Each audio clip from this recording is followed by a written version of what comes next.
Hola, buenas tardes, ¿me escuchan?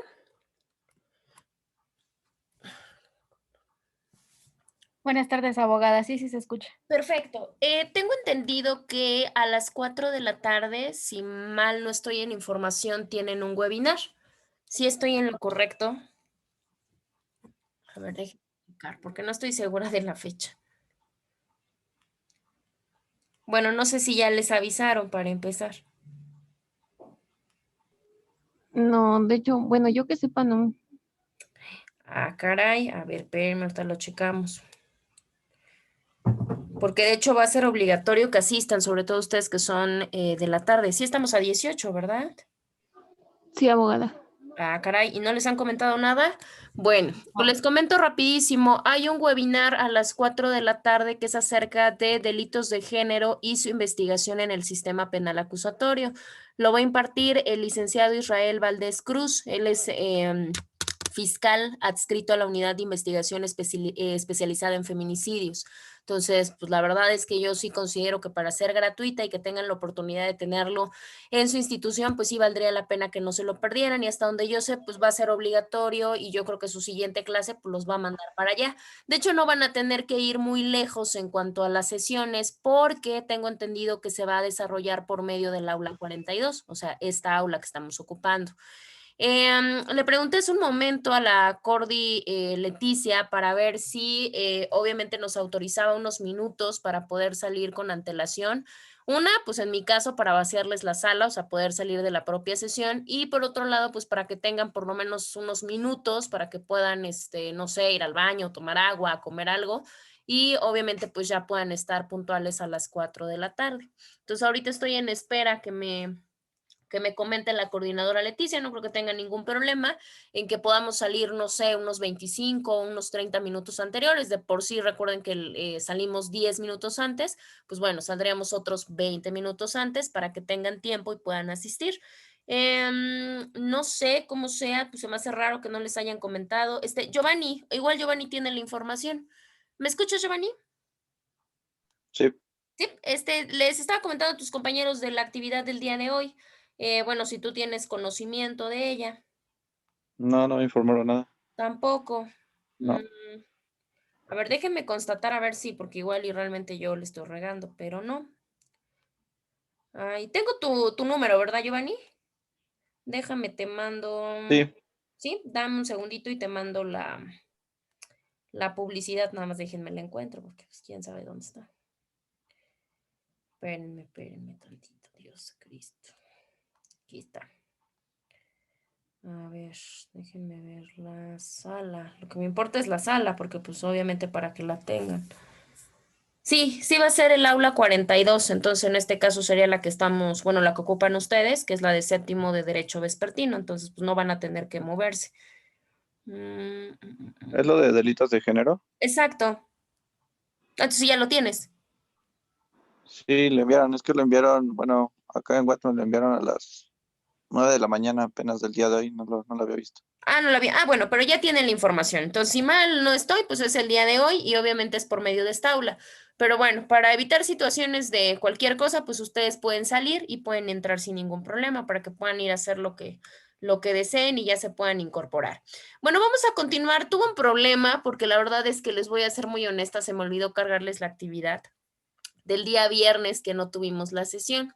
Entonces se las cargo el día de hoy. Ahorita por aquí precisamente yo voy a utilizar el tiempo en el que salgamos para cargarles la actividad. La actividad no es complicada. Recordemos que nosotros ya estamos en las fases finales de nuestro temario. De hecho, nosotros de antemano ya lo terminamos. Voy a checar si forzosamente se tiene que dar el feedback y si no, nosotros ya estaríamos terminando. El caso es un asunto práctico, es una controversia constitucional, es la controversia constitucional con rubro 180 diagonal 2020. Esta controversia obviamente se pone de una entidad estatal contra el gobierno federal. Pues ustedes lo único que van a hacer es investigar la información, ahora sí que básicamente el chisme o la información legal de qué es de lo que se trata, bajo qué situaciones o rubros se va manejando y lo vamos a comentar el día viernes, ya nada más con obviamente la aplicativa de conocimientos que ustedes ya tienen. Eso es lo único que vamos a hacer. Se las cargo al rato y pues quedaría para el día viernes. La última sesión estábamos hablando, bueno, más bien estábamos visualizando un amparo buscador para que más o menos viéramos la estructura que tiene y cómo se hace la aplicación de lo que nosotros hemos visto con anterioridad.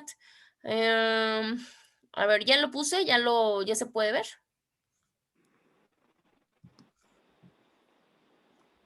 Sí, sí, perfecto. Sí, abogada. Sí, perfecto. Bueno, nosotros ya habíamos empezado obviamente, a checarlo, nada más lo íbamos a comentar. Nos quedamos en las autoridades responsables, vimos que en las responsables teníamos dos tipos, nosotros lo comentamos cuando vimos la teoría como tal, y en la teoría nosotros vimos que no solamente se manejan a las propias autoridades que ejecutan el acto a través del cual nosotros vamos a impugnar, sino que básicamente también se pueden tomar las autoridades, tanto ordenadoras como las autoridades ejecutoras, pues precisamente acá en este amparo buscador, pues lo podemos visualizar. Aquí tenemos la gama de todas las ordenadoras que en algún momento pudieran haber expedido algún tipo de acto, en este caso se hablaba de un acto privativo de libertad en contra de este señor. Si nos damos cuenta, la mayoría tiene que ver con jueces, o todos son jueces, obviamente dependiendo la especialidad que tengan, y eso es todo. Posteriormente tenemos las autoridades que forman parte de las autoridades ejecutoras. En este caso de las autoridades ejecutoras, pues obviamente son aquellas que van a llevar a cabo el acto que está mandatando la propia autoridad ordenadora, en este caso, pues los jueces. Es importante colocar el nombre y el domicilio de todas ellas dependiendo la circunscripción. Para eso nos sirve la parte de la competencia y la parte de la jurisdicción que nosotros también ya vimos, para precisamente poder delimitar cuáles son las autoridades a las que me voy a dirigir y a las cuales les van a solicitar la parte del informe justificado y del informe previo, ¿sí? Entonces, con ello, pues ya tendríamos esa posibilidad. Por eso se tiene el nombre del encargado y se tiene propiamente el domicilio de las propias autoridades. Si nos damos cuenta, el primero que tenemos nosotros, que es obviamente uno de los más importantes, pues es el delegado de la Procuraduría, porque al final de cuentas, pues todos los actos podrían emitir de esa. Tenemos a los jefes, obviamente los jefes que encabezan toda esta cuestión de policía federal en carácter de materia ministerial que se encuentran en nuestro estado, el fiscal general del estado de Puebla, obviamente se parte directamente con la fiscalía, el director de la agencia de investigaciones, obviamente ponemos también y ya. Después de nosotros solicitar toda esta parte de las autoridades, tanto ordenadoras como ejecutoras, hay otra parte o otro apartado que se debe de contener dentro de los amparos buscadores. Estos van muy relacionados con la parte de lo que pensamos o de lo que nosotros pretendemos reclamar. Cuando digo nosotros, no lo hablo, espero yo, en la situación de quejoso, sino claramente como representantes legales. Aquí se emite propiamente la norma general. Cuando hablamos de la norma general que nos va a mandatar el acto o la omisión que se va a reclamar, pues obviamente mandamos acá la parte de las autoridades ordenadoras, que ya lo tenemos en los incisos que nosotros lo mandatamos. Es muy importante relacionarlos acerca de qué es el acto que nos preocupa o que nos preocupaba en ese momento en contra de nuestro cliente. Pues básicamente esta orden de búsqueda, de aprehensión y de detención, obviamente las que se dictaron en contra de esta persona. O en su defecto, fuimos contra otra, que era la orden de comparecencia. Muy probablemente igual y no había orden de búsqueda, pero probablemente sí había expedida una orden de comparecencia. Y con ello, pues claramente se pretendía ejecutar a través de todas las demás autoridades que nosotros mencionamos después. Ahora, en esta parte de la orden de búsqueda, localización y presentación, pues también tiene que ver con un reclamo. Si nos damos cuenta, aquí tenemos que señalar la competencia de cada una de las autoridades, ¿sí? En la primera es porque las primeras son competentes, por lo menos de la 1 a la 9, en cuanto a la búsqueda, aprehensión y detención. Y solamente la 10 y la 11 tienen que ver con la búsqueda, la localización y la presentación, que no es lo mismo, eso ustedes ya lo visualizaron. Muchas de las veces, pues no solamente la temática o no solamente la actividad de la propia autoridad es buscarnos, muchas de las veces tenemos que ser localizados y eso solamente se va a lograr a través de la comunicación procesal que tengan las distintas autoridades. Eso lo sabemos en el momento en que se emite una orden de búsqueda y no se localiza o no se encuentra la persona, se giran los oficios a todas las fiscalías, a todas las delegaciones del país. ¿Qué quiere decir? Pues básicamente si estamos en Puebla y la persona no se encuentra, pues se manda a todas las entidades federativas. Y si ellas llegan a tener el contacto con esta persona, pues tendrán completamente la facultad de tener que detenerla, reportarlo y mandarlo al lugar que se le está solicitando. Y eso es lo que generalmente pasa con este tipo de órdenes. En este caso se habla en la segunda de esta orden de búsqueda, localización y presentación porque precisamente se maneja que hay una ilegal integración de una supuesta averiguación previa y o, dependiendo del sistema, porque aquí tenemos una problemática en cuanto a la aplicación de sistemas, o carpeta de investigación, de acuerdo con el sistema acusatorio adversarial, y que por ahora claramente se desconoce el número, pero que principalmente atenta. ¿Contra qué atenta? Por eso ahí está ya la parte del amparo. Claramente contra la garantía o el derecho humano de la propia libertad y de la presunción de inocencia. Obviamente, pues si yo no conozco, yo no tengo mecanismo de defensión y al rato me aprenden, pues claramente estarían atentando en contra de estos dos derechos. La siguiente, pues ya nada más nos mandata toda la situación de las ejecutoras. Aquí tenemos la parte de las ejecutoras, lo tenemos mandatado solamente del punto 1 al punto 5 y ellas pues van a ser claramente las encargadas de darle cumplimiento. ¿A qué? Pues claramente esta orden de búsqueda, aprehensión, detención, presentación, orden de comparecencia, localización o cualquiera del que se trate.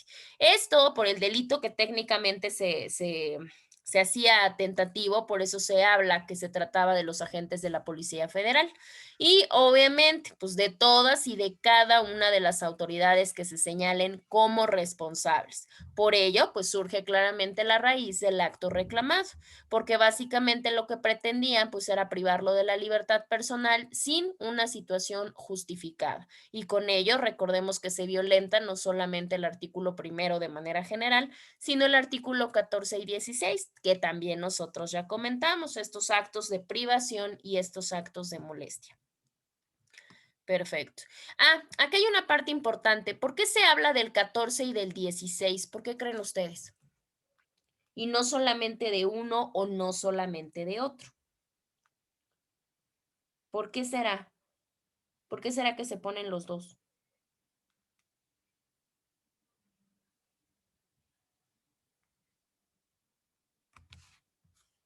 Sí, digo, para eso estamos leyéndolo, no crean que nada más porque sí. Espérenme. Ahí está. ¿Por qué será? Claramente, si estamos hablando de los actos de privación, obviamente de manera irregular, pues estaríamos hablando porque la orden de aprehensión, pues claro que atenta contra mi libertad. Pero en los actos de molestia, ¿cómo? ¿Por qué será?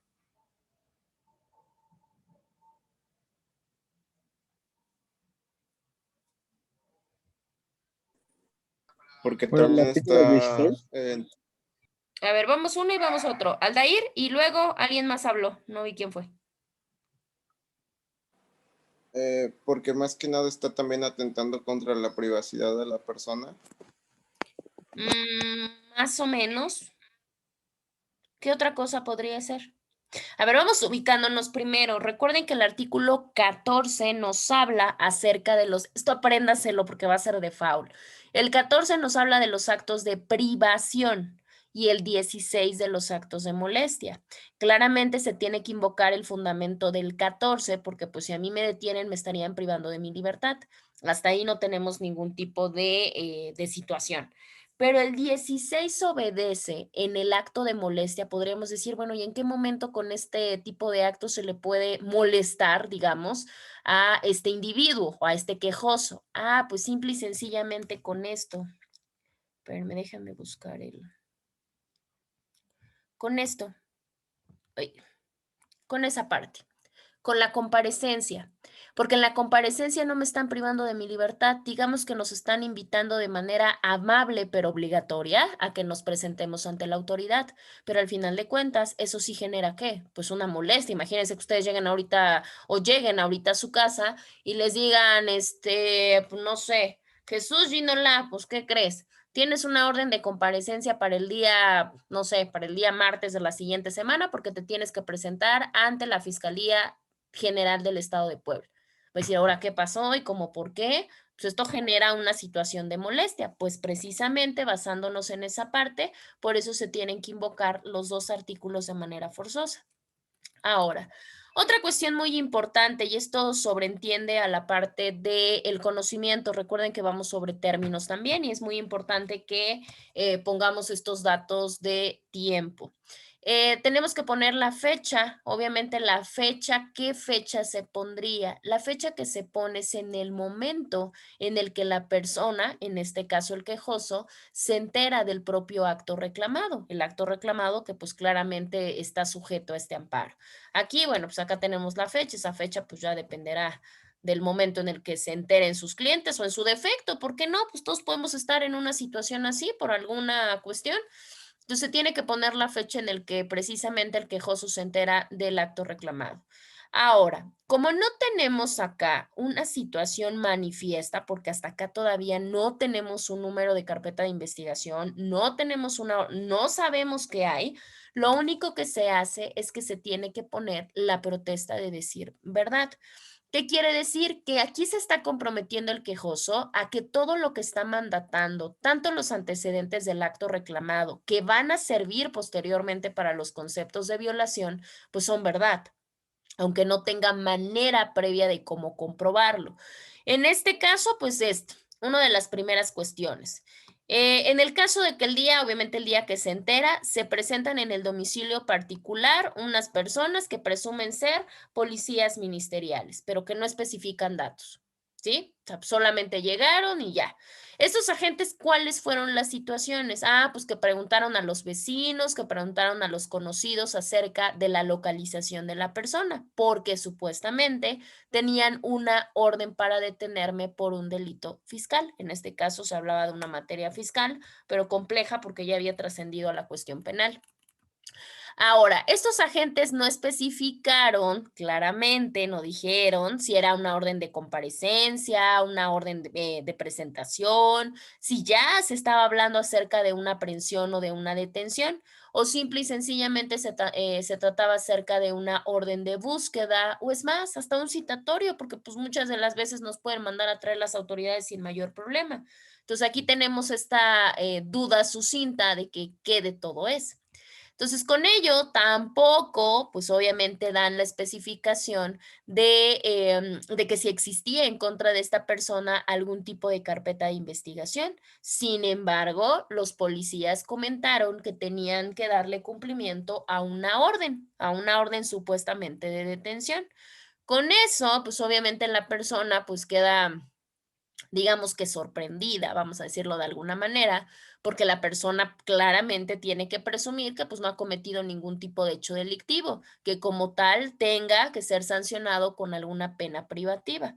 Por ello, pues es lo que dice, pues yo bajo protesta de decir verdad, solamente puedo contar eso, que es lo que a mí me consta y que como tal me va a servir porque pues me pueden privar de mi libertad personal y se va a hacer de una manera injustificada y con ello pues estarían violentando mis derechos. Por eso, por ese motivo, pues, ¿qué es lo que se pide? Pues claro, lo que se pide es solicitar el amparo y la protección de la justicia o de las autoridades federales. Se tienen que poner no solamente los actos de violación, eso lo vamos a ver en un momento, se tienen que poner los derechos humanos o las garantías que están siendo violentadas. Ya las platicamos nosotros, porque el 14 y el 16. El primero es genérico. Posteriormente ya tenemos algo que ustedes investigaron y que, bueno, ustedes comentaron la sesión pasada, que era acerca del concepto de violación. ¿Qué es el concepto de violación? Ya habíamos platicado acerca de qué era lo que se estaba violentando o qué era lo que se estaba haciendo en perjuicio de una persona. En este caso específico se dice que lo que se está violentando son las garantías constitucionales, pues claramente ya las tenemos acá arriba, pero no solamente se habla de eso, también se habla de una cuestión de un tratado internacional que se denomina el Pacto de San José. Si ustedes ya vieron un poquito acerca de la materia internacional, este tratado internacional nos hace referencia a cómo se debe de manejar o cómo se debe de conceder este derecho del debido proceso. Entonces recordemos que como tenemos fuentes, ya hablamos de la supremacía constitucional, pero recordemos que tenemos a la par los tratados internacionales. Entonces ustedes pueden invocar lo que a su derecho e interés les convenga. Con ello, pues obviamente de consistir en una orden de cualquiera de las que ya comentamos que se pueda dictar en su contra y que claramente pues no estaría ni fundada ni motivada de acuerdo a lo que la ley mandata. Y con ello pues estarían privándolo de todas las garantías que nosotros ya comentamos. Ese sería un concepto de violación. En ese mismo orden de ideas, pues claramente, ¿qué es lo que se señala o qué es lo que yo quiero decir? Pues que se presume una orden de comparecencia y que con ello, pues claramente también podría afectar, aunque sea un rato, pues la libertad personal de la persona. ¿Por qué? ¿Por qué se habla de esta situación? Porque recordemos que en la comparecencia, si se llega ya a sacar datos incriminatorios o datos que indiquen la probable comisión y mi probable participación en la comisión de un hecho delictivo, pues se puede convertir en otro tipo de orden, que en este caso pues ya sería una orden de aprehensión. De hecho, esto en la práctica se ha visto muchas veces. Es más, hasta personas que técnicamente están acusadas por un delito armado, porque también cabe mencionarlo, y precisamente se les dice que tienen que pagar una fianza, por ejemplo. Pagan la fianza y resulta que todo este trámite y todo este tiempo se siguen buscando diferentes tipos de nexos o conexiones y cuando la persona ya pagó su fianza y ya va de salida, pues ¿qué creen? ¿Cómo les explico? Que en ese momento se genera una orden de aprehensión ya con los elementos necesarios de manera legal y pues claramente, como coloquialmente se dice, van para atrás otra vez. Entonces aquí hay que tener mucho cuidado. Por eso se maneja esta parte de, ok, señálame porque probablemente tengas una orden de aprehensión, pero también señálame si no es de aprehensión, pero tienes una de comparecencia, para que con eso pues ya se empiece a trabajar en la propia defensa legal.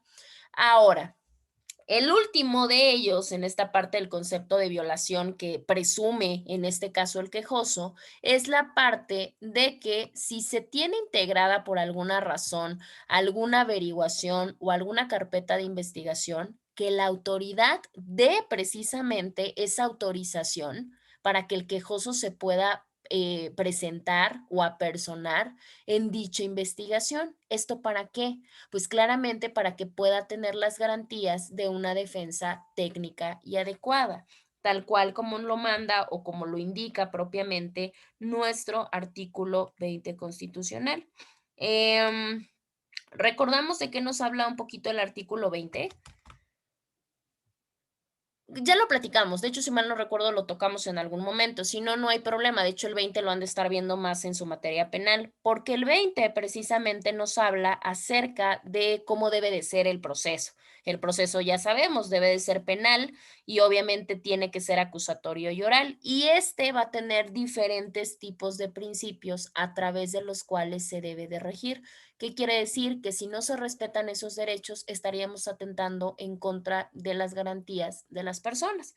Entonces, precisamente ahí nos mandata de que el proceso penal tiene por objeto esclarecer los hechos. También tiene el principio de inmediación, que quiere decir que todas las audiencias tendrán que ser en presencia del juez, algo que en el anterior sistema no pasaba. Y la última bueno, hay varias, pero la tercera, si mal no recuerdo, nos habla acerca de los efectos de la sentencia. Obviamente que esta se tendrá que dar propiamente en una audiencia. ¿Qué otra cosa nos dice? Nos habla acerca de la carga de la prueba. Recordemos que la carga de la prueba anteriormente en el sistema tradicional lo que se hacía es que las personas tenían que demostrar su inocencia y en este sistema lo que se hace es que la carga de la prueba le corresponde propiamente a quien está acusando, en este caso a la propia autoridad. Ellos tendrán que encargarse de demostrarle la culpabilidad a la persona. De ahí surge precisamente el principio de la presunción de inocencia. También la situación de los procesos bajo un principio de contradicción, que ustedes ya vieron en el sistema penal acusatorio, y así como tal nos va dando diferentes tipos de de principios y tiene otro apartado y en ese apartado nos manifiesta acerca de los derechos que tiene el imputado. Y entre estos derechos que tiene el imputado se maneja precisamente el acceso a la defensa técnica y a la defensa adecuada. Y si no se hace de esa manera, pues claramente tendríamos una presunta libertad que se tendría que poner a la propia persona. Ya el siguiente, si mal no recuerdo, nos habla de los derechos de la víctima, los derechos del ofendido y nada más. Por esa razón, pues enuncia claramente el artículo 20. ¿Qué quiere decir? Pues tú me tienes que decir, autoridad, si me estás buscando, si tienes una carpeta de investigación en mi contra y con ello me des la oportunidad de presentarme, pero pues ya con una defensa completamente estructurada, respetando tú como autoridad lo que mandata el artículo 20 como respeto a mis derechos. En palabras coloquiales, así se expresa ese fragmento del concepto de violación. Parte importante que nosotros ya comentamos, ya hablamos nosotros de la figura de suspensión, ustedes ya leyeron, ya investigaron, ya lo platicamos. Decíamos que una de las partes más importantes que se tienen propiamente dentro del amparo o que se buscan es precisamente la suspensión. Platicamos en algún momento que no solamente se hablaba de la suspensión de carácter definitivo, también teníamos una suspensión provisional. Y decíamos que esa suspensión consistía en que las autoridades no pudieran, por mandato de la ley, ejecutar propiamente el acto que ya se mandató, este acto que precisamente estamos reclamando. Bueno, pues aquí ya lo vemos en manera práctica cómo se queda preservada propiamente la petición de la suspensión. Si nos vamos a una cuestión de la ley de amparo en donde se maneje la parte de la suspensión, que también ya lo platicamos, que son como estos artículos de cajón, tenemos el 125 y el 126 de la propia ley de amparo. Ahí es donde precisamente se tiene que invocar para solicitar la suspensión, primeramente la provisional y posteriormente la definitiva. ¿Por qué? En razón a qué podríamos nosotros invocarlo en este asunto en específico, pues por el miedo o por el temor fundado de que la persona pues sea privada de la libertad de manera obviamente injustificada. Esta suspensión pues claramente siempre se va a invocar con la finalidad de que las cosas se mantengan en el estado en que guardan hasta el momento en el que se resuelva el juicio como tal. Si tienes alguna búsqueda en mi contra, pues lo vas a tener que detener hasta que se desarrolle y se concluya propiamente el juicio de garantías. Esto por medio del juicio de amparo. Y con ello, pues obviamente se evite que a la persona se le prive de su libertad. Eso es por un lado. Acá tenemos otro que también se puede adjudicar al mismo párrafo, eso ya depende de su redacción, y que es precisamente la solicitud de las copias certificadas. En el caso de la solicitud de las copias certificadas, va relativo a la parte de que se emitan todas las, por duplicado claramente, las copias de la suspensión, cualquiera de las dos, la provisional y claramente la definitiva. ¿Para qué? Pues obviamente para que se tengan como respaldo cuando alguna autoridad ejecutora quiera llegar a modificar el acto. ¿Qué quiere decir? Si ahorita llegan, ya me entregaron a mí mi suspensión, sí procedió mi suspensión por lo menos provisional, y ahorita llegan a mi casa y me dicen, es que, ¿qué creen? La andamos buscando, señora Carla Baez, porque pues está acusada de, no sé, lo que se les ocurra, fraude fiscal, por ejemplo. ¿Qué creen? Pues si yo ya tengo mis copias certificadas de mi suspensión, en ese momento yo las exhibo y a mí de manera imposible me tendrán que dejar. O sea, no me pueden arrestar bajo ninguna circunstancia. Por eso se solicitan las copias certificadas, porque pues claramente tendrían un valor que no tendría propiamente una copia simple. Bueno.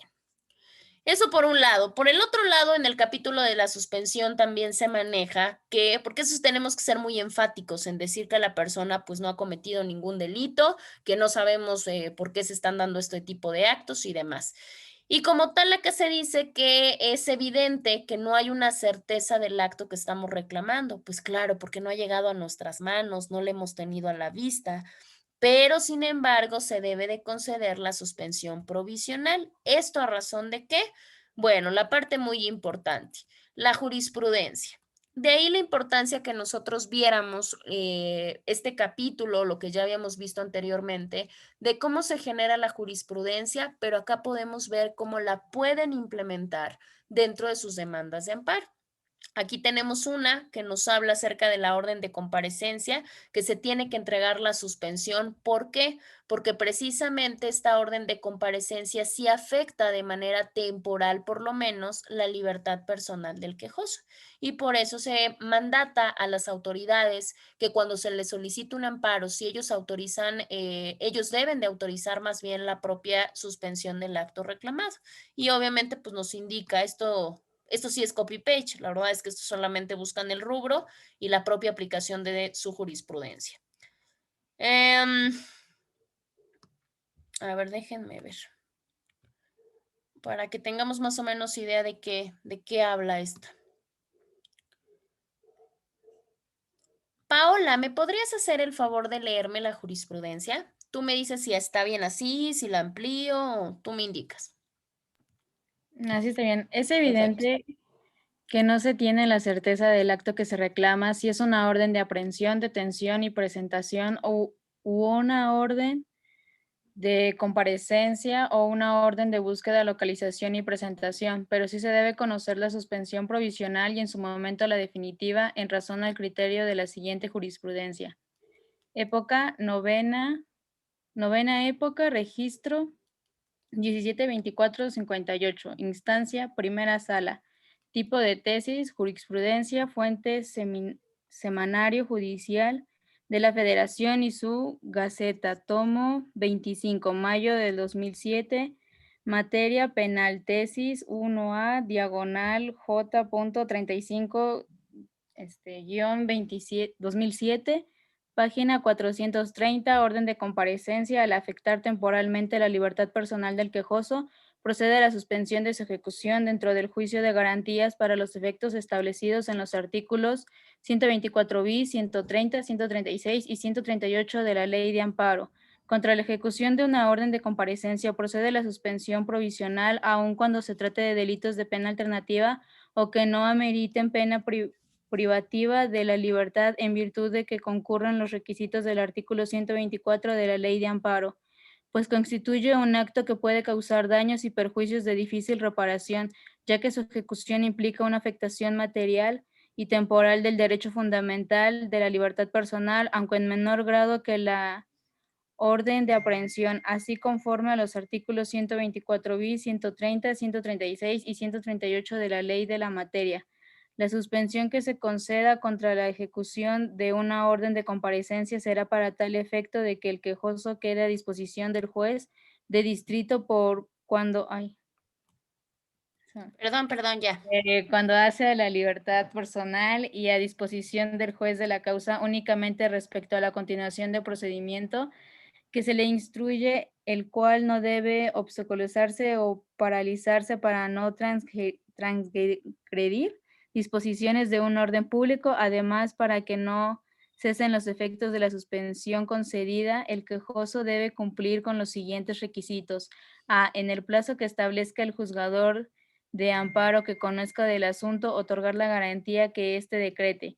B. Comparecer ante el juez de la causa dentro de los 3 días siguientes al que surta efectos la notificación de la resolución que concede la suspensión para la continuación del procedimiento penal, conforme al artículo 138 de la ley de la materia, lo que deberá acreditar ante el juez de garantías dentro de las 72 horas siguientes a dicha comparecencia, mediante la constancia respectiva de la que se advierta el sello del juzgado responsable. C.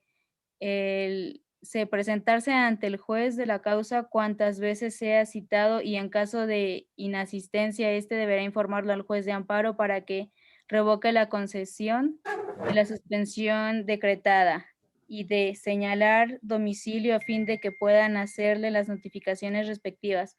Asimismo, se le apercibirá que de no cumplir con los requisitos fijados en los aludidos incisos B y C, se hará efectiva la garantía otorgada en favor del erario federal, lo anterior a fin de que el amparo federal solicitado y sin perjuicio de las que adicionalmente el juzgador estime imponer acorde a las circunstancias del caso concreto y el juzgador estime imponer acorde a las circunstancias del caso concreto y en uso de las amplias facultades de los señalados preceptos legales le conceden para decretar las medidas de aseguramiento pertinentes para prevenir que el indiciado se sustraiga de la acción de la justicia y evitar perjuicios a terceros al interés social. Perfecto, muchas gracias. Sí, verdaderamente ya vimos cómo se hace la aplicación de jurisprudencia, algo que nosotros ya habíamos platicado en la teoría como tal. Acá sí nos damos cuenta, lo más rescatable de esto, obviamente se hace la transcripción completa de la jurisprudencia. Lo que más nos sirve es sobreentender que esta recomendación que se hace es un argumento que respalda el otorgamiento de la suspensión, porque al final de cuentas, pues ya lo platicamos, la comparecencia sí genera algún tipo de daño o algún tipo de perjuicio frente al acto de una privación de libertad, aunque sea temporal, pero al final de cuentas perjudica. Por eso, obviamente nosotros lo utilizamos como defensa para sobreentender o para motivar y presionar a la autoridad diciendo que por supuesto que la debe de entregar, la suspensión temporal y posteriormente la suspensión definitiva. Ahora, en esta misma situación, bueno, pues ya tendríamos que hablar acerca del caso de que exista algún tipo de orden de localización, búsqueda y presentación, que obviamente se pudiese encontrar a nombre de esta persona, se tienen que dar los efectos restrictivos. ¿Por qué hablamos de efectos restrictivos? Porque cuando se habla de esa parte es evidente que va a afectar no solamente una situación de libertad personal, claramente también se hablaría de una libertad deambulatoria. Cuando hablamos de libertad deambulatoria, pues claramente tiene que ver con que la persona no puede andar transitando libremente bajo el temor fundado de que en cualquier momento puede tener en su contra una orden de localización, búsqueda y presentación. Por eso es que precisamente también se hace se indica otra jurisprudencia que nos habla precisamente de que aunque como tal no tiene, y esto también hay que tenerlo muy claro, aunque la orden de localización, búsqueda y presentación no tiene el mismo carácter como tal o los alcances de una orden de detención, claramente sí afectan temporalmente la libertad deambulatoria de la persona. Aquí, bueno, tendremos que meternos al estudio de la diferenciación entre una orden de localización, búsqueda y presentación y como tal una orden de detención y aprehensión. Pero pues claramente no es nuestra materia, entonces no nos vamos a abocar más allá. Acá, bueno, aquí está obviamente la jurisprudencia. La jurisprudencia es más chiquita y solamente nos habla acerca de la cuestión de la conveniencia que tiene y de cómo precisamente opera y cómo verdaderamente sí afecta la libertad deambulatoria de las personas y que por tanto pues sí es violatorio de una garantía. Por ello, pues ya llegamos propiamente a la cuestión petitoria, que sería ya lo último, cuando ya se expusieron las situaciones, se fundaron y se motivaron, ¿qué es lo que pedimos? Bueno, lo que se pide básicamente, pues es que se tenga por presentado el escrito, las copias y demás, y claramente, pues obviamente que se solicite el amparo y la protección de la justicia federal. Como segundo punto y más importante, aquí pueden ver radicada la importancia cuando les hablé, y lo vamos a platicar también, yo creo que en la siguiente sesión, acerca de la suspensión, porque precisamente ahí lo que se pide es que se conceda la suspensión provisional y posteriormente la definitiva. ¿A favor de qué? Pues del 125. Y también, pues claramente que nos entreguen nuestras copias certificadas, que podamos recoger nosotros como profesionistas, que obviamente ya estamos acreditados, y manifestar que el asunto que hoy nos ocupa, en este caso esta solicitud del amparo buscador, no requiere, y acá viene otra situación muy importante, del otorgamiento de garantía para que nos puedan entregar la suspensión condicional. ¿Por qué?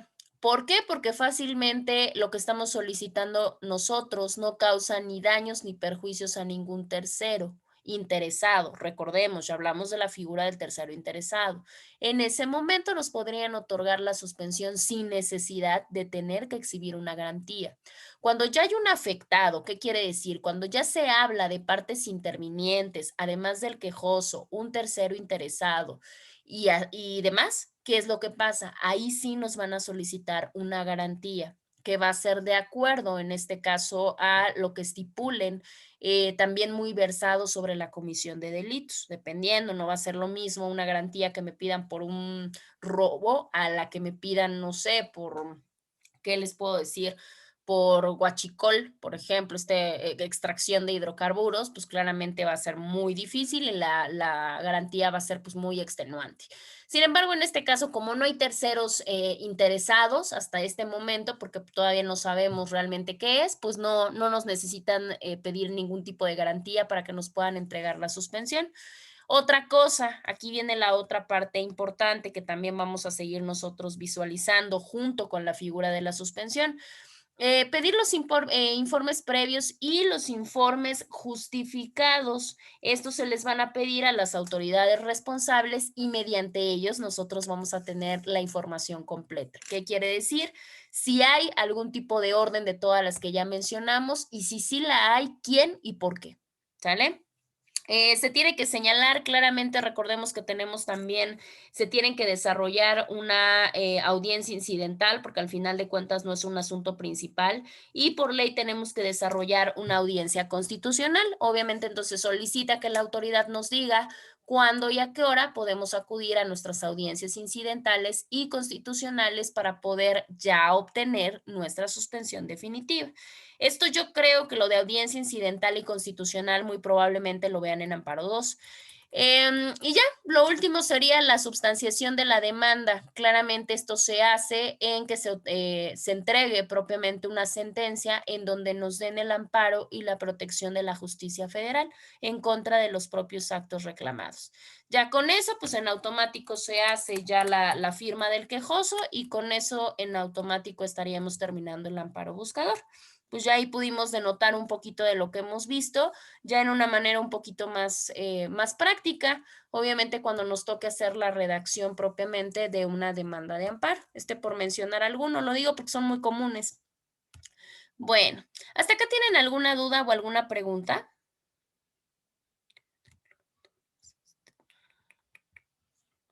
No, abogado. No, abogada. Perfecto, bueno. Entonces vamos a seguir avanzando. Esto lo pasamos porque precisamente estábamos hablando de los conceptos de violación y estábamos hablando de estas situaciones de cómo lo podíamos nosotros visualizar.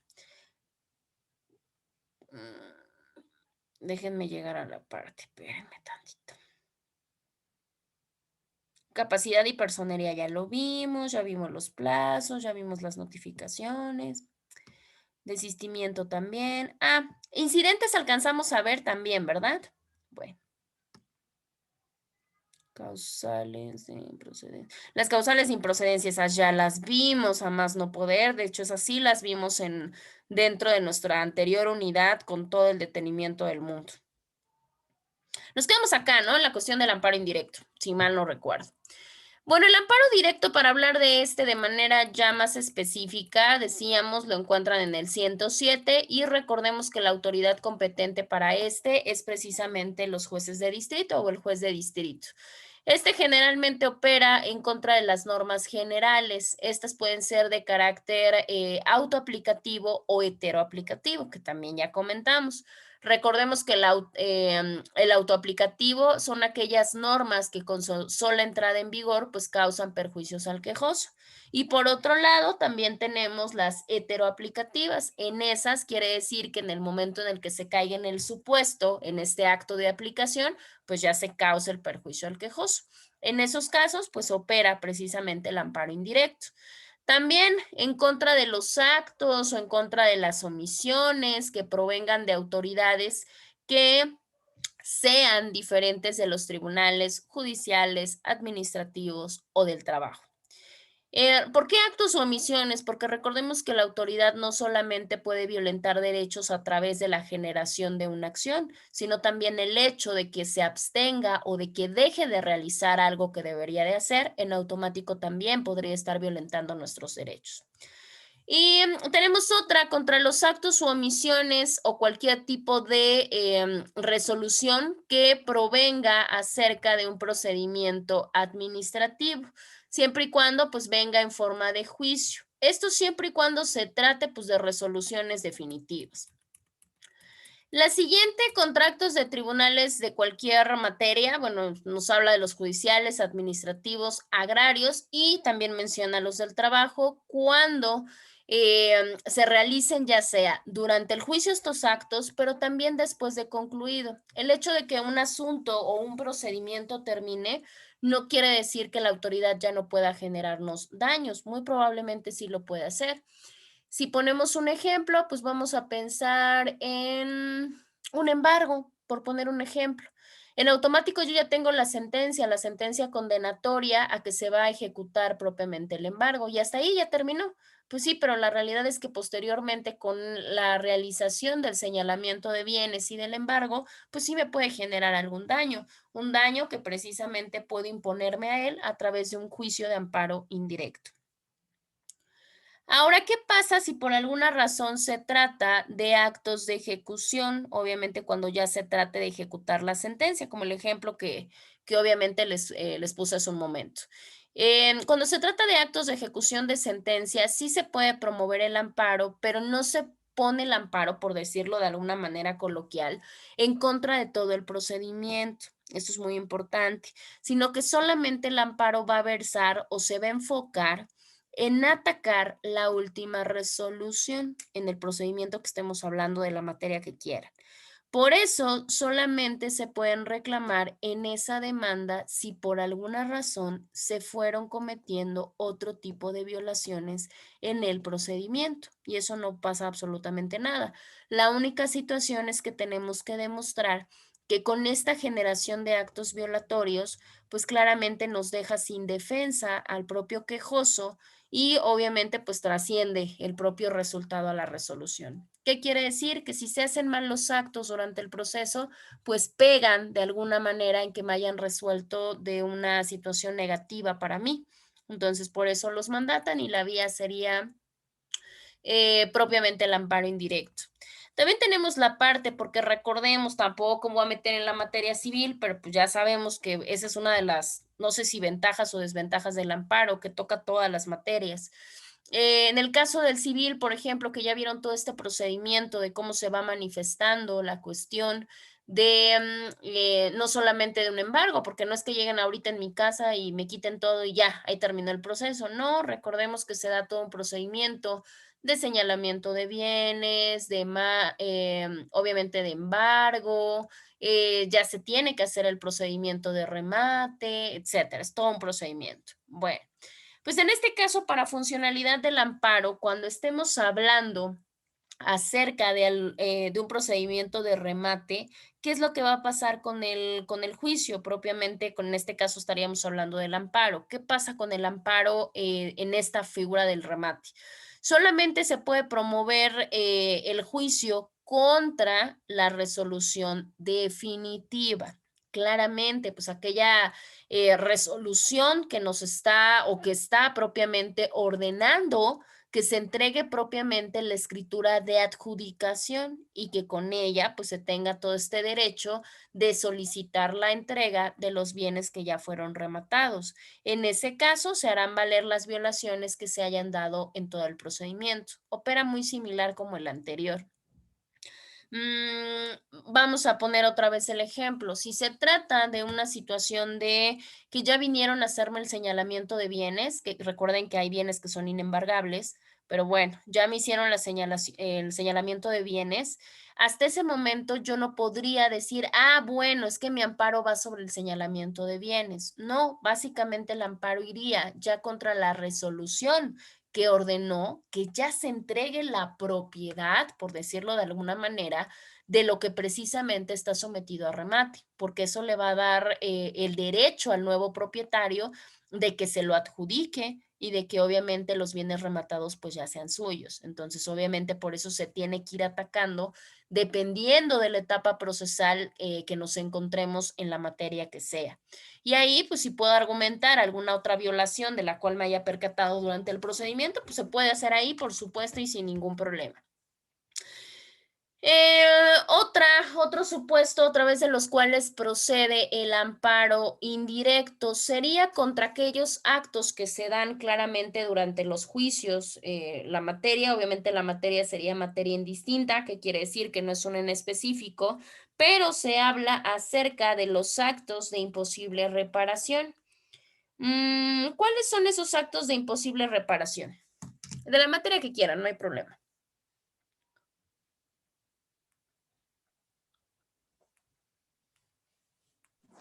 Por ejemplo, podría ser en alguien que es ¿Homicidio? encarcelado injustamente. Ok, cualquiera de los dos es válido, sí, por supuesto. Obviamente la libertad, ¿por qué? Bueno, en la libertad tenemos un detalle. Estos son algunos resultados. Eso sí es un detalle interesante y les voy a decir por qué. Porque en el caso de la libertad, técnicamente sí se puede regresar. O sea, ¿cómo lo explicamos ahí? O sea, la libertad me la pueden regresar. Si a mí me detienen, vamos a pensar de manera injusta, ¿me pueden regresar la libertad? Técnicamente sí, porque me pueden poner en libertad y no pasa nada. Aquí la Sería problemática el es por tiempo, el ¿no? tiempo, ¿no? Exactamente, por el tiempo que ya se perdió.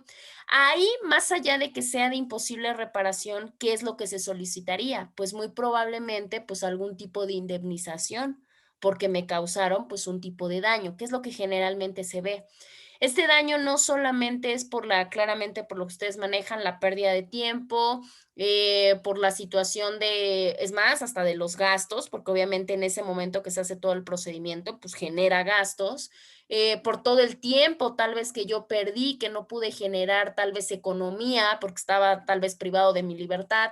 Todo eso, pues básicamente son pérdidas, pero que sí se pueden de cierta manera reponer, por decirlo de alguna situación, a través de las indemnizaciones. Escuché por ahí a alguien más que dijo otro.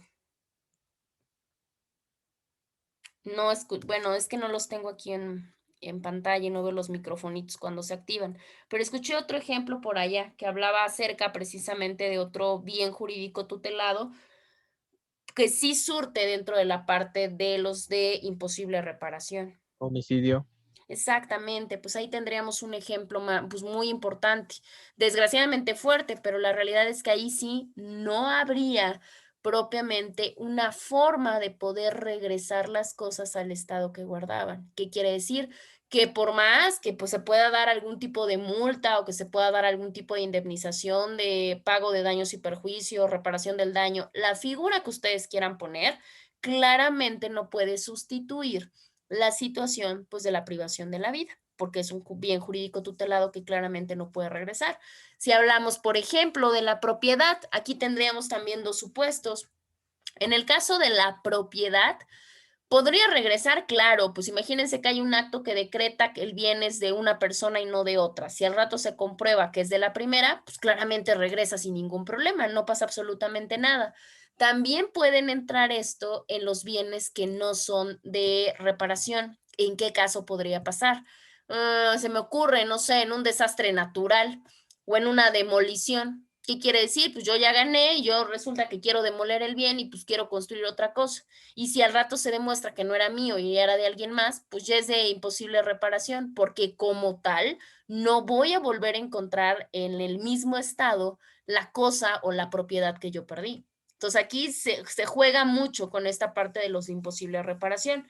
Pero bueno, pues eso es digamos que un pensar, porque desgraciadamente también sabemos que la vida, por llamarlo de alguna manera, pues hasta las partes de nuestro cuerpo tienen precio. Entonces, pues muchas veces en la cuestión de la vida, dependiendo los supuestos, pues también llegan a generar una reparación.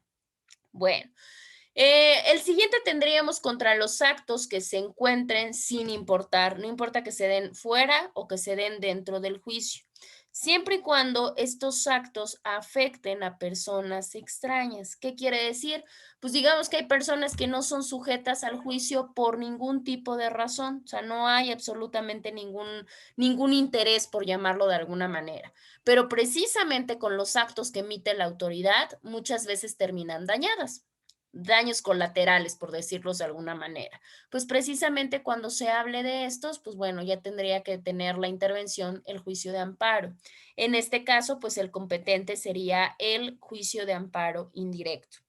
si nos damos cuenta, la variabilidad y la amplitud que tenemos de supuestos que precisamente se pueden abordar con amparo indirecto, pues nos podremos dar cuenta que son muchísimos, que tenemos muchísimas posibilidades a través de las cuales podemos ampararnos o en su defecto, pues amparar a algún cliente.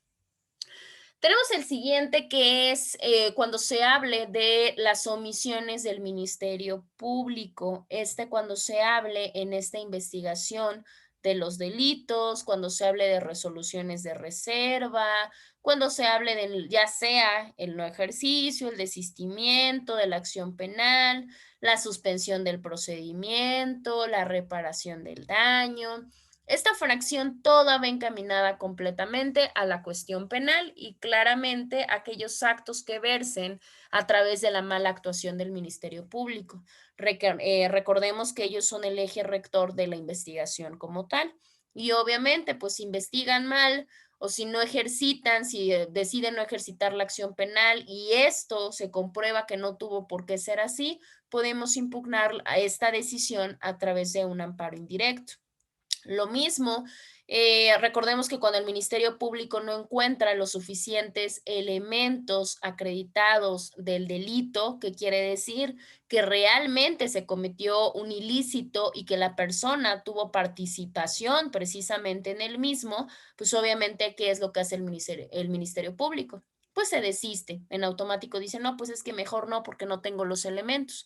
Y obviamente, pues ¿para qué lo llevo ante juez? Si sé que de todos modos, pues me van a decir que no. Entonces, en ese momento lo que hace por per se como tal el Ministerio Público, pues es desistirse de este ejercicio de la acción penal.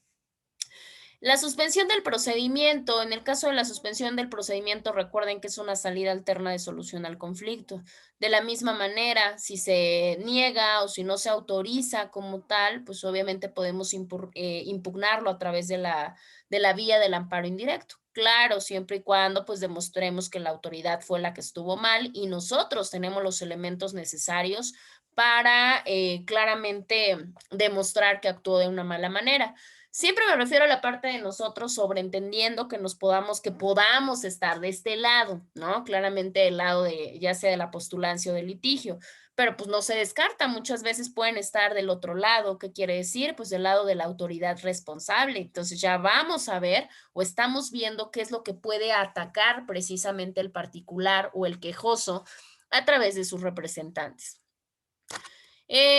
Cuando no esté satisfecha la reparación del daño, claro, porque igual no vamos a entrar mucho en la parte de las medidas alternativas, ¿no? De las MASC, pero para que se entregue cualquier mecanismo, para que proceda cualquier mecanismo alternativo de solución, uno de los requisitos primordiales es que quede satisfecho o cubierto la reparación del daño.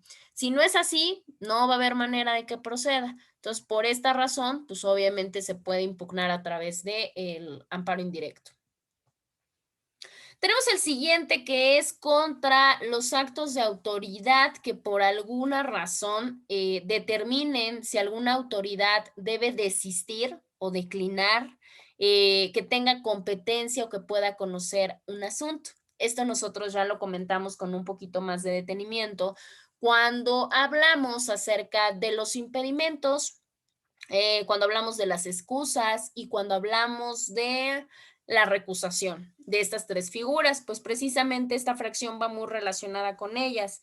Si por algún acto de autoridad, pues nos dice que la autoridad va a declinar, ya sea su competencia o va a declinar del conocimiento de un asunto y yo digo, no, ¿por qué? Bueno, pues también se puede impugnar a través de la vía del amparo indirecto.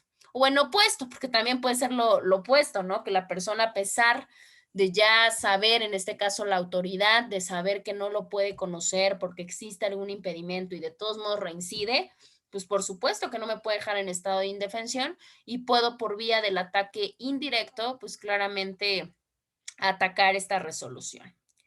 Bueno, pues ya llegamos así como a la parte de la cuestión de la elaboración. En el caso de la elaboración lo vamos a ver solamente así como a esbozo, porque pues obviamente esto ya se los enseñarán a diseñar en su siguiente curso, Pero en el caso de la demanda debe de contener así como requisitos básicos de cajón. ¿Qué quiere decir? Indiferentemente e indistintamente de la forma de redacción, porque cada persona va a tener su manera importante de redactar, debe de contener ciertos requisitos específicos o ciertos requisitos especiales. En el caso de la de amparo indirecto, bueno, cabe mencionar que se tiene que formular ya sea por escrito o en su defecto por medios electrónicos. ¿Qué es lo que debe de contener como cuestiones básicas? Pues obviamente los datos del quejoso.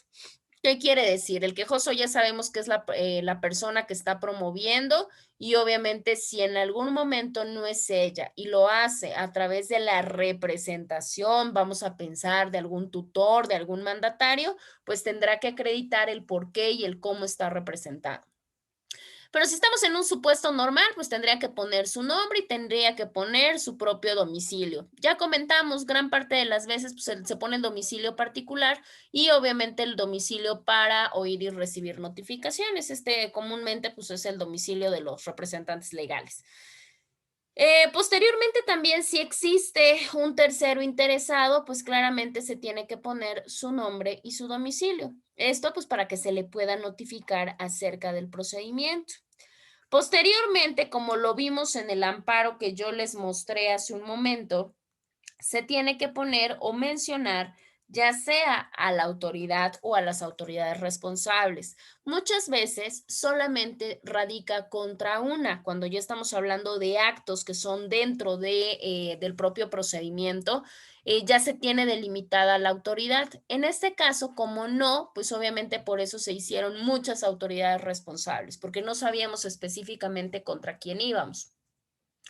Lo siguiente es la norma general. También les enseñé hace un momento que vimos el amparo buscador, les puse el apartado de la norma general, en donde precisamente se tenía, en este caso el acto o la omisión que cada autoridad genera. De hecho, si se dieron cuenta en la parte que yo les enseñé, por eso nos hacía el señalamiento. Bueno, de las autoridades ordenadoras en la norma general, porque generaron estos actos. Pero las autoridades ejecutoras mandataron tales actos. Entonces, ahí es como se va jugando con la norma general. Posteriormente, aquí está la protesta de decir verdad, que también nosotros, si se percataron, pues obviamente incluimos este capítulo dentro de nuestro amparo buscador. En la bajo protesta de decir verdad, ustedes tienen que poner todo lo relativo a los hechos o en su defecto. Si se trata de una abstención, pues la abstención. Que constituyan los antecedentes. ¿Qué quiere decir? Pues el origen del acto reclamado o que en algún momento pues ya nos puedan servir o nos van a servir como el concepto de violación, que fue lo que visualizamos hace rato ya en una manera práctica implícita, por denominarlo de alguna manera. Lo siguiente, los preceptos que conforme al artículo primero, por eso recordarán que les dije que el artículo primero era de cajón, porque recuerden que ese nos habla acerca de los derechos humanos y las garantías, que obviamente pues están sujetos en ese momento pues a algún tipo de violación. Y lo último, pues son todos los conceptos de violación. Ustedes ya investigaron que era un concepto de violación, ya lo explicamos y ya lo vimos reflejado en una demanda como tal de amparo buscador. Bueno, ahora, ¿qué va a pasar? Porque de hecho, posteriormente, a ver si todavía nos da tiempo, vamos a ver como un mapita, como un mapa conceptual donde vamos viendo el trámite de cómo se le va dando al procedimiento. Pero bueno, ya que tenemos nuestra demanda, ¿qué es lo que va a pasar? Pues claramente vamos a ir a presentarla. Aquí pueden pasar varias cosas porque por una puede quedar admitida, pero puede que no. Puede que solamente quede desechada de manera general o puede que nuestra demanda quede prevenida. Cuando hablamos de la prevención, se refiere a que la autoridad nos da un periodo o nos da ciertos días para que nosotros subsanemos los requisitos que no cumplimentamos dentro de nuestra demanda de amparo. Y con ello, pues claramente ya que nos hicieron la prevención, pues tendremos que irnos a subsanar nuestros errores. En dado caso de que no exista prevención, vamos a pensar que que somos muy buenos, que no omitimos absolutamente nada y no tuvimos ninguna situación ni de fondo ni de forma, pues obviamente, ¿qué es lo que va a pasar? O en su defecto, que ya la cumplimentamos. En este caso, la autoridad, ya dijimos quiénes van a ser las autoridades competentes, va a ser el juez de distrito. El órgano jurisdiccional ya tendrá por admitida nuestra demanda. Y cuando la admita, pues ya posteriormente tendrá que señalar el día y tendrá que señalar la hora para que se pueda dar la celebración a la audiencia constitucional, esta audiencia de la que platicamos hace un momento cuando veíamos el amparo buscador. Para la celebración de la audiencia constitucional, cabe mencionar que no tiene un espaciado así como que cuando quieran, sino que esta audiencia constitucional tentativamente se tendrá que celebrar dentro de los 30 días siguientes, ¿sí? Obviamente siguientes a esta propia admisión. ¿Para qué necesitaría? Y acá podríamos preguntarnos nosotros a manera solamente de análisis. Bueno, ¿y para qué 30 días, no? Necesitaría la autoridad. Bueno, porque precisamente en esos 30 días siguientes, lo que va a hacer la autoridad jurisdiccional es que va a pedir los informes justificados a todas las autoridades responsables. En este caso que nosotros vimos, pues eran un montón. Y en ese informe justificado, pues obviamente también les tendrá que mandar un apercibimiento.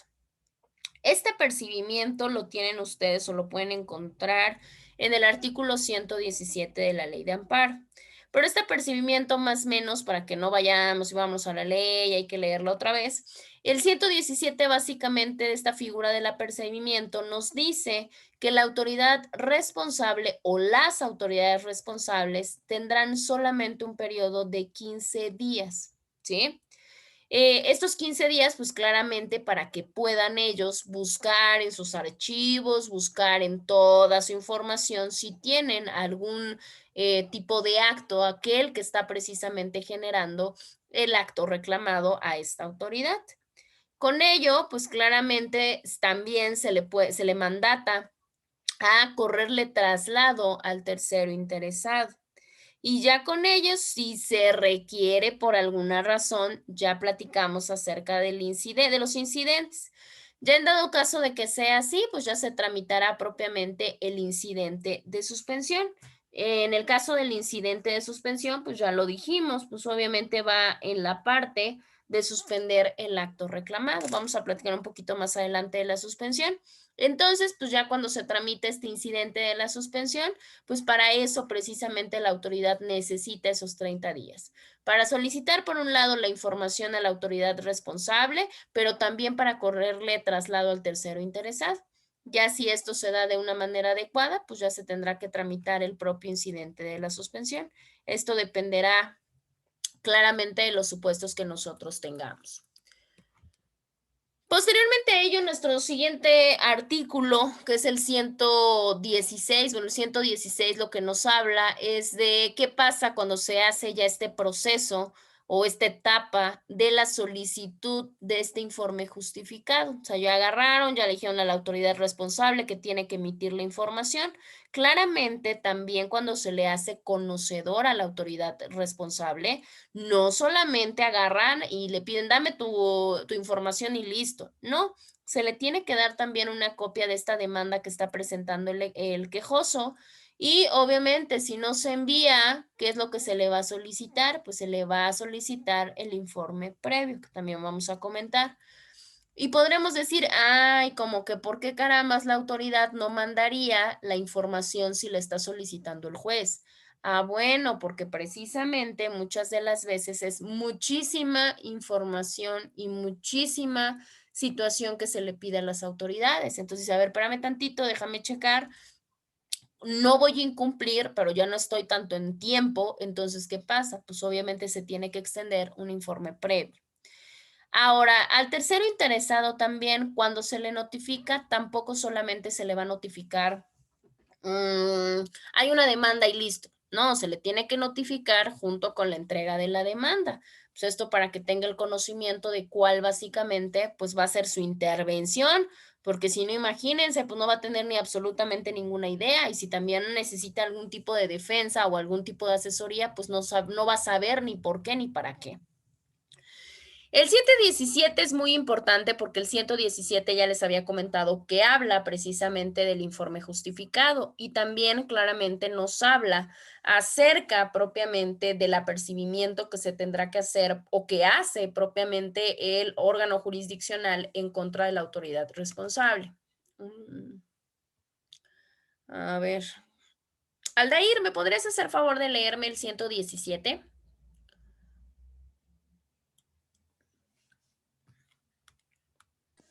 Sí, abogada. Artículo 117. La autoridad responsable deberá rendir su informe con justificación por escrito o medios magnéticos dentro del plazo de 15 días y de él se dará vista a las partes. ¿Continúa? Sí, por favor. Entre la fecha de notificación del quejoso del infracción... Abogada, no entiendo, ahí están muy juntas las letras. Ah, ok. Dice, entre la fecha de notificación al quejoso del informe justificado y la fecha de la audiencia constitucional, deberán mediar cuando menos 8 días. O se difiere o se suspende la audiencia a petición del quejoso tercero interesado. Acá paramos tantito. En el caso de la autoridad responsable, cuando se solicite el informe justificado y el órgano ya lo tenga en sus manos, después de este periodo de 15 días, ¿qué es lo que va a hacer? Pues claramente les va a dar vista a las partes, ya nos va a avisar qué es o qué información vertieron propiamente las autoridades responsables. Cabe mencionar que entre la fecha que se está notificando toda la información y la fecha de la audiencia constitucional deben de tener por lo menos 8 días. ¿Por qué? Porque claramente tenemos que tener un tiempo o un espacio para saber cuál va a ser el procedimiento que vamos a seguir, las etapas, la estrategia que se va a seguir dependiendo del tipo de amparo que sea. Porque imagínense que que entregaran hoy el informe justificado y mañana fuera la audiencia constitucional, pues imagínense, ni tiempo tendríamos de saber qué. Por eso se da esta temporalidad. Aparte, porque pues claramente también se le da una temporalidad a la autoridad o al órgano jurisdiccional más bien, para que precisamente haga la revisión de los informes y se pueda celebrar propiamente la audiencia constitucional. En estos 8 días no quiere decir que estos 8 días no se muevan, o sea, que sean de imposible movilidad. No, la realidad es que sí se pueden modificar, ya sea que se pueda diferir la audiencia o se pueda suspender la audiencia. Esto ya dependerá si lo solicite el quejoso o lo solicite el tercero interesado. Esto sería a favor de, a ver, espérenme tantito, no me alcanza el tiempo para elaborar todo mi mecanismo, mi estrategia, entonces solicito que se me difiera o se me suspenda propiamente la audiencia constitucional. ¿Qué diferencia hay entre la suspensión y el diferimiento?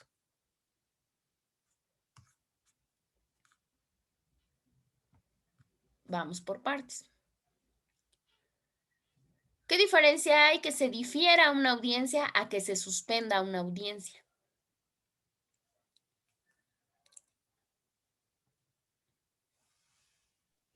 El tiempo, la temporalidad. La temporalidad, pues el espacio, básicamente es el espacio. En el caso de la suspensión, los espacios o la temporalidad son más largas. Obviamente tendríamos que enunciar el por qué estamos solicitando esta suspensión definitiva. Obviamente definitiva me refiero en cuanto a que no se va a celebrar hasta nuevo aviso.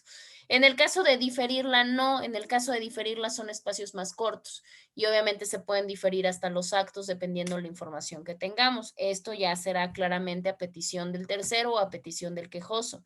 Claramente tiene que ser de acuerdo a las necesidades. Estas necesidades legales y procesales, pues claramente no las va a saber el quejoso. Claramente, pues van a ser ustedes como representantes legales. Ahora, ¿qué pasa con estos informes que se rinden fuera de tiempo? Porque la realidad es que muchas de las veces pues, las autoridades hacen caso omiso y no rinden, o sea, no hacen ni rinden sus informes como tal.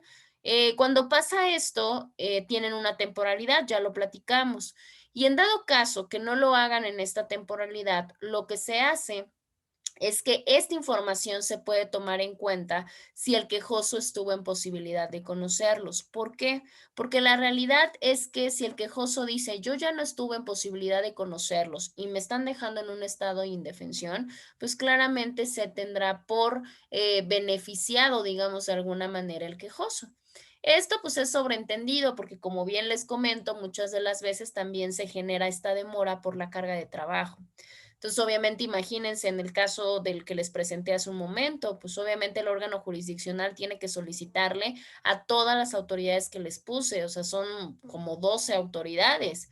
Cada autoridad tendrá que hacer la búsqueda en toda su información para saber si alguien con ese nombre tiene alguna orden de comparecencia, de presentación, de detención, de aprehensión. Imagínense la cantidad de trabajo, y eso no solamente ingresa a un amparo, pues claramente ingresan muchísimos. Entonces, obviamente, pues también se tendrá que sobreentender esta parte. Ahora, si no se rinde el informe justificado, aquí se tendría ya una cuestión de perjuicio para la propia autoridad, porque si como tal no se presenta, el primero es que no se presente en tiempo, pero el otro es que definitivamente no se presente. Si no se presenta, entonces se presumirá que lo que está diciendo el quejoso, o sea, lo que está argumentando, es completamente cierto. Y obviamente con esto, pues deja en una situación de problema, pues a la autoridad responsable. Esto claramente, pues salvo prueba en contrario por parte de la propia autoridad, y con ello, pues ya el quejoso, por de alguna manera, tendrá que buscar los mecanismos para poder acreditar que los actos que le pusieron o que le hicieron fueron dados de manera inconstitucional. Esto solamente cuando el acto en sí o por sí mismo pues sea violatorio de los derechos humanos y propiamente de las garantías individuales. Esto que nos marca nuestro texto del artículo primero de la Ley de Amparo. Por eso les comentaba, es muy importante la parte del informe. Ahorita lo vamos a comentar, bueno, ya lo vimos, ahorita vamos a ver cómo opera en una situación general. Aquí está, miren. Espérenme tantito porque ya no. Ahí está. Ok, ¿cómo se da tanto las formalidades como el propio tiempo que se tiene para hacer la propia rendición de un informe justificado? Bueno, pues precisamente para hacer esta forma y esta propia terminación para rendir el informe justificado, ahí mismo se debe de contener las razones y los fundamentos que como tal se estimen de manera pertinente para sostener que el juicio es improcedente y que como tal la autoridad sí actuó de manera constitucional y por supuesto que apegado propiamente a la ley. ¿Qué quiere decir? Yo como autoridad responsable digo, a ver, sí emití este acto que me está, del cual se está, digamos que quejando esta parte interventora. Sin embargo, mi acto reclamado que generé es completamente constitucional, está pegado completamente a la ley y por tanto el juicio de amparo que está promoviendo el quejoso pues es improcedente. Esto no solamente lo dice por decir, cabe mencionar que tendrá que enunciar o tendrá que adjuntar las pruebas que demuestren esta legalidad y esta constitucionalidad. Esto lo podrá hacer a través de constancias, lo tendrá que hacer a través de registros para que se pueda sostener su acto reclamado, por decirlo de alguna manera. Ahora, en el caso de no procederá como tal, que la propia autoridad responsable cuando haga el informe pretenda mejorar la fundamentación y la motivación del acto que se está reclamando en el juicio de amparo, ni tampoco va a poder obtener, ofrecer como tal pruebas diferentes a las que ya se contemplan en el acto. Claro, porque imagínense qué fácil sería que por alguna razón, digamos que emite una autoridad, la autoridad que ustedes quieran, de la materia que quieran, emiten un acto y posteriormente cuando le solicitan su informe justificado dice, híjole, la regué, no le puse los preceptos legales adecuados y tampoco encuadré esos preceptos legales a mi actuar. Entonces, pues ahorita mejor compongo el precepto legal y compongo mejor mi motivación. Es más, hasta le puedo agregar ahora sí unas pruebas diferentes, pues esto no va a ser válido. En automático tiene que enfocarse en lo que ya emitió y se tiene que apegar, digámoslo de alguna manera, a defender lo que ya había mandatado en su propio acto generado como autoridad responsable propiamente en ese momento. A ver. Arturo, ¿me escuchas? Sí, sí, lo escucho. Arturo, por favor, el 119. Dice, serán admisibles toda clase de pruebas, excepto la confesional por posiciones. Se deberán ofrecer y rendir en la audiencia constitucional las pruebas testimonial, pericial, inspeccional, judicial u otra que merite desahogo posterior. Deberá ofrecerse a más de 5 días hábiles antes de la autoridad constitucional. Perfecto, gracias. En el caso del artículo 119 se remite a toda la cuestión probatoria. Esta cuestión probatoria pues ya es materia procesal, ¿qué quiere decir? Pues ya lo van a ver con, o sea, cada una de las pruebas con mucho detenimiento. Pero lo que nos importa de este artículo con referente al informe justificado es que se pueden admitir en este informe toda clase de pruebas, salvo en el caso de la confesional por posiciones. Esta no. ¿Por qué? Pues porque claramente no puedo solamente aceptar mi culpa porque, y ya, ahí que quede. No, la realidad es que se tiene que hacer un desarrollo completo. Ahora, las pruebas que como tal se ofrezcan en la audiencia, estas pruebas como tal se deben de ofrecer en la propia audiencia constitucional, que va a ser mi momento procesal, vamos a llamarlo así, idóneo para que yo exponga todas las pruebas necesarias que me sirvan para comprobar claramente, en este caso de la autoridad responsable, que mi acto es completamente constitucional y apegado a la norma. Ahora, resulta que tenemos también pruebas que muchas de las veces necesitan ser desahogadas en un tiempo posterior al que probablemente me den en la propia audiencia constitucional. Dentro de ellas, pues podríamos estar hablando de la cuestión de las pruebas periciales, las inspecciones judiciales, los testimonios o cualquier otra. En este caso, aunque se puedan desahogar después, se tienen que ofrecer con antelación. Este tiempo de antelación que se tiene son 5 días. ¿Qué quiere decir? Recordemos que para eso también tenemos este espaciado de 8 días que comentamos. Digamos que solamente tengo 3 días, por mencionarlo de alguna manera, para que yo pueda empezar a checar cuáles son las pruebas que voy a enunciar y posteriormente a desahogar. Entonces, si son de estas pruebas que se desahogan de manera posterior, pues solamente tengo esos 3 días para precisamente ofrecerse. ¿Por qué? Porque claramente estaríamos justo en el tiempo de 5 días hábiles antes de la audiencia constitucional. Entonces hay que tener mucho cuidado en cuanto a los tiempos, porque si no se ofrecen en tiempo y en forma, ¿qué es lo que va a pasar? No van a ser admitidas, las puedo ofrecer, pero claramente si están ofrecidas de manera extemporánea, pues no van a ser admitidas y mucho menos van a ser desahogadas. Y recordemos, de las pruebas, pues es una de las partes torales más importantes de todos los tipos de procedimientos y el amparo, pues claramente no es la excepción, sino pues, por toda la situación es la materia que más privilegia las pruebas, sin importar la materia. Bueno.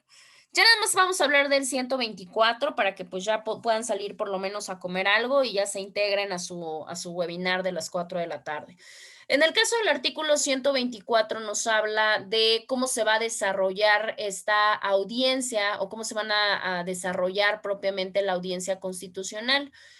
Donde también se va a tener que presentar lo mandatado dentro de los informes. Las audiencias por default van a tener que ser públicas. ¿Por qué públicas? Pues porque claramente recordemos que estamos en una situación de principio de publicidad. ¿Qué quiere decir? Que todos tengamos el acceso precisamente a presenciarlas. En este caso de este tipo de audiencias va más referente a que se van a tener la intervención de las partes. ¿Qué quiere decir? Que no solamente la audiencia se va a encontrar el quejoso, ¿no? Si llega a existir tercero perjudicado, autoridad responsable, ministerio público, pues tienen que estar presentes porque la audiencia es pública, no es discrecional. Otra de las cuestiones importantes que nos mandata este fundamento legal de la ley de amparo es que sí tiene que haber una relación entre las constancias que se entreguen y las pruebas que como tal se están desahogando. Pues claro, ¿por qué? Porque precisamente, aunque sean pruebas posteriores, no hay ningún problema. Recordemos que todas estas se pueden mandatar dentro de la parte de ¿qué? pues obviamente de pruebas de desahogo posterior, pero aún así ya se tiene el conocimiento que ahí están. Por tanto, mi constancia debe de tener esa recepción de pruebas, de esas pruebas que están siendo desahogadas o que en su futuro lo van a hacer.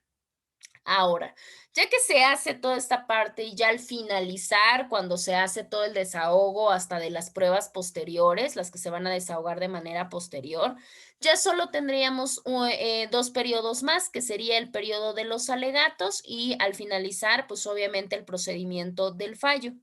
En el caso del periodo de los alegatos, pues se tendrá que decir, obviamente, la argumentación dependiendo la parte que esté teniendo la palabra, tendrán esta parte de alegar y posteriormente, pues ya tendrá que el juez o el órgano jurisdiccional ya tendrá que tomar o dictar un fallo diciendo diferentes tipos de cuestiones. Ya las cuestiones que se pueden dictar en un fallo, ya las podremos comentar la siguiente sesión. ¿Hasta que tienen alguna duda? ¿Tienen alguna pregunta? ¿Algún comentario o algo más? No, nada, todo bien. ¿Seguros? Perfecto. Bueno, espérenme tantito. Voy por su lista. Espérenme.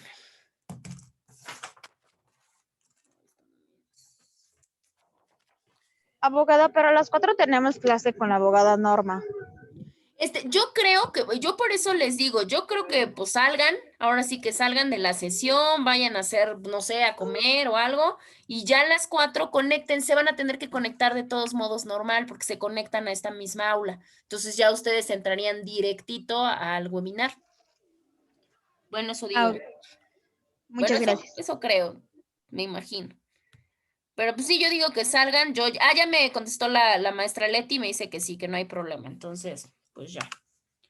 Espérenme tantito, yo nada más déjenme, les paso lista y su evidencia y ya.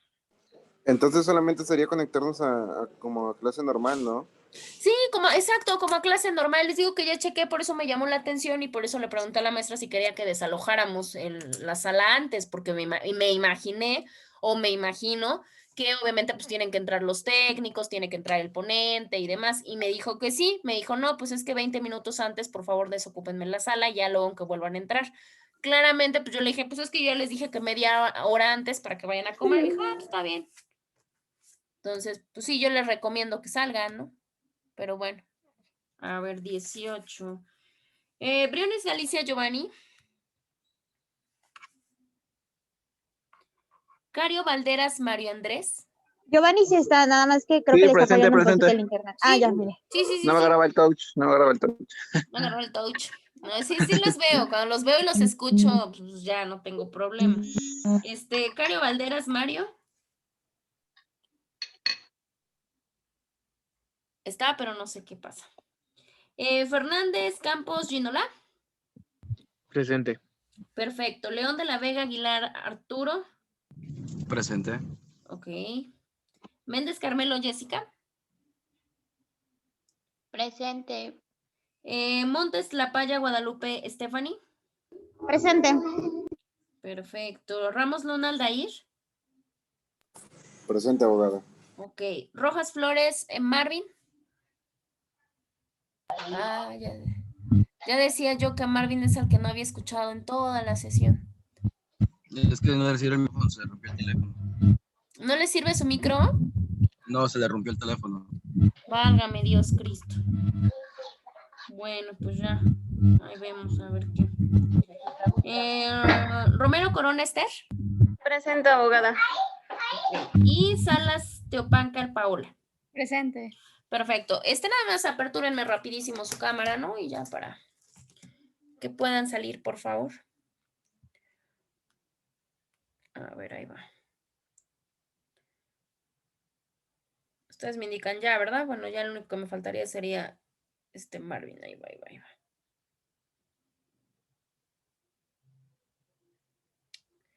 Listo, perfecto, ya quedó.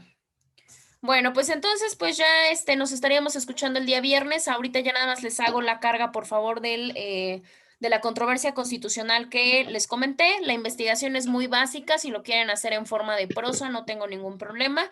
Ya nada más es que obviamente participen el día viernes para que pueda seguir anotando sus participaciones. Ya estamos como a poquitas semanas de terminar.